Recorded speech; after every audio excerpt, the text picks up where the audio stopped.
Bonsoir Linda Kebab.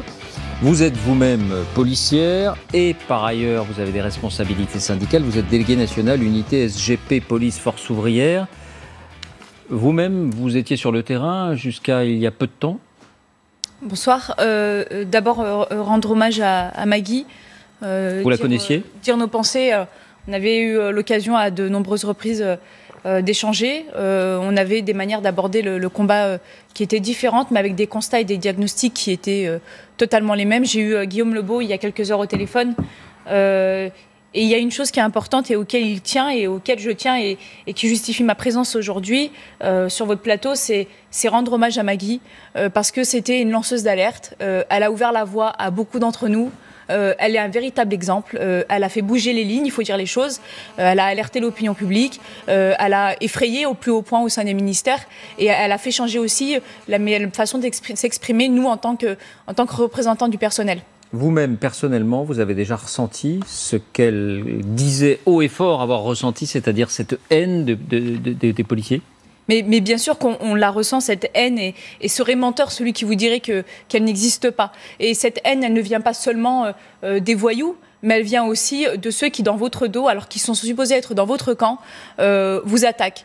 Aujourd'hui, tout le monde salue la parole de Maggie, qui était forte, qui était sans langue de bois. Il n'en demeure pas moins que cette parole, que certains disent avoir entendue, elle lui a valu une enquête IGPN. Aujourd'hui encore, cette enquête a cours. Guillaume Lebeau est encore sous le coup d'une enquête IGPN avec deux autres de ses collègues de l'association du MPC. Et ça, c'est important de le dire. On a beau dire qu'on entend la parole des policiers, mais on l'entend tellement bien qu'on leur colle une enquête. Linda Kebab, tout à l'heure, Diana Filipova disait... Cette violence qui s'exprime contre les policiers, verbale ou physique, finalement, elle est un peu le reflet de la violence qui est faite à ces quartiers de relégation. Est-ce que vous partagez cette idée ? Je suis désolée, M. Pujada, je ne vais pas répondre à votre question immédiatement. Moi, je ne suis pas venue ici pour polémiquer, je suis là pour rendre hommage à Maggie, au nom de tous les collègues qui aujourd'hui ressentent une forte émotion. Par contre, je ne peux pas laisser dire des chiffres sans leur interprétation. Quand on dit qu'il y a moins de policiers blessés, ça ne veut pas dire qu'il y a moins de policiers agressés, puisque les blessures... c'est un ensemble, ça veut aussi dire les blessures en service dans le cadre des accidents. Il faut aussi rappeler que dans le cadre d'une blessure en service, les policiers sont confrontés à une telle procédure administrative qui est faite pour les dissuader, notamment la non prise en charge financière.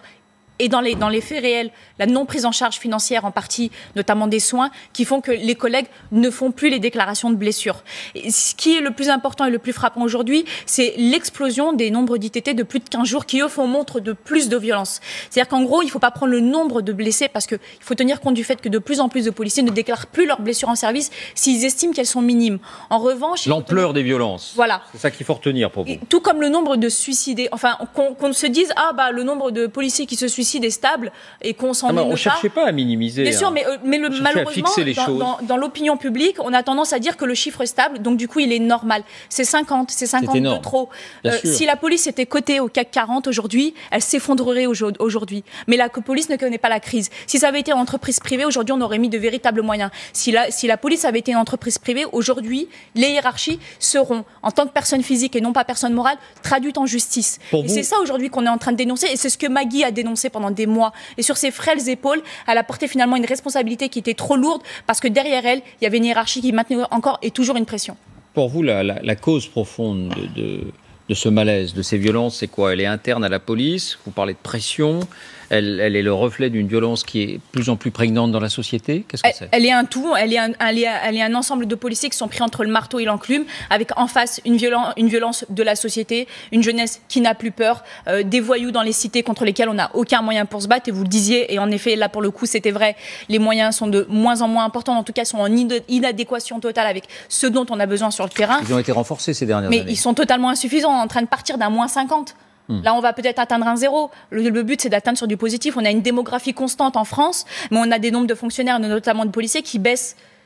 Enfin, Maggie le disait elle-même, en plus de mon travail, j'ai aussi la pression médiatique. Et c'est quelque chose qui est insurmontable quand derrière, et elle est là l'enclume, c'est quand on a la pression de la hiérarchie, des personnes qui vous font comprendre à demi-mot que votre engagement pour les autres, vous allez le payer un jour ou l'autre. Il vous sabote ? Mais enfin, vous avez des fonctionnaires qui sont persécutés. Enfin, il n'y a pas un délégué syndical, et je suis délégué syndical, qui vous dira pas un jour ma hiérarchie m'a pas accusé de diffamer presque sur mon compte, m'a pas sali, m'a pas traduit, m'a pas envoyé sur une enquête administrative pour des motifs fallacieux. Enfin, on a quand même aujourd'hui Maggie qui était une lanceuse d'alerte, qui a fait bouger les lignes, qui disait des vérités, qu'on a accusé d'être sortie de son devoir de réserve. Mais le devoir de réserve, c'est quoi? C'est de ne pas manquer à sa neutralité et ne pas diffamer contre l'institution. À quel moment elle est sortie de sa neutralité et à quel moment elle a diffamé contre l'institution en disant la vérité? Jamais. Il y a eu des réactions politiques également, et l'opposition, elle met en cause la politique pénale. Le supposé laxisme de la justice, il est en cause? C'est quelque chose qu'on dénonce. Ce supposé laxisme n'est pas supposé, il est réel. Quand on a des policiers qui ont aujourd'hui une espèce de mission qui est vide de sens. Et je suis désolée, je recite Maggie parce que c'est elle aussi qui le disait ces derniers mois, et très fortement. Mais moi, j'étais admiratif de son courage, et je l'ai presque pris en exemple.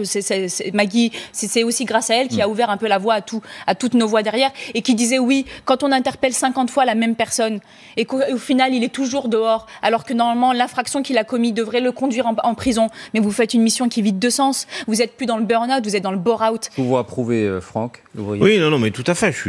En plus, c'est les premiers à constater ça sur le terrain. C'est-à-dire que c'est les premiers à voir ceux qu'ils ont arrêtés il y a quelques jours ou quelques heures et qui réapparaissent après. Et en même temps, on dit la prison, c'est l'école du crime, parfois. Mais c'est pas parce que la prison est mal faite qu'il faut l'arrêter. Il y a aussi la prison. Enfin, on va pas polémiquer aujourd'hui dans ce jour triste, mais la prison, c'est pas penser qu'à l'auteur, c'est penser aux victimes, c'est penser à l'idée de neutraliser des auteurs qui nuisent à une société, c'est penser à des gens qui ont été blessés, volés, tués, violés, pillés, et qui se disent j'ai pas envie de retrouver un auteur. Et nous, c'est pour ça qu'on a embrassé ce métier. C'est aussi pour ça que tous les donneurs d'alerte de la police nationale ont embrassé ce métier. C'est pour faire en sorte qu'il perdure, qu'il dure dans sa mission, et qu'il ait un sens. On entend votre colère. Cesse de le tuer que les technocrates cessent de tuer la police nationale.